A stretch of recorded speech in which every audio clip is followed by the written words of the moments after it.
Recycle by Veronica Herrera. Today's slideshow will be all about how you can recycle. Here you can see the common symbol for recycling.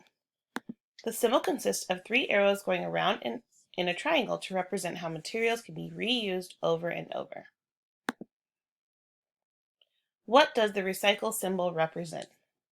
The recycle symbol represents the 3 R's: reduce, reuse, and recycle.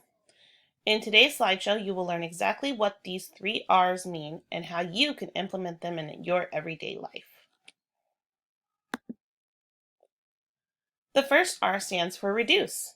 There are many ways you can reduce your use of plastic materials.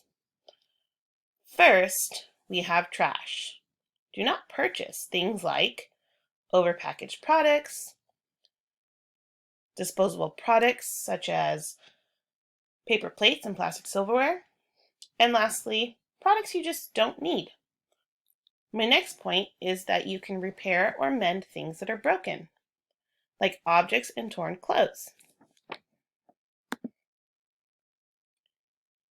The next R stands for reuse. What can you reuse? Well, whatever you can. Things like the back of scratch paper, empty containers for storage, and you can use old clothing for cleaning rags. You can also give things away, clothes you've outgrown or books you've read. The last R stands for recycle. There are many things you can recycle.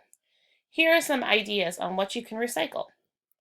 First off, you can recycle whatever you can make new products with. For example, things like glass, aluminum, newspaper, and plastic. In addition to making new products, you can also use your food scraps and yard clippings for compost.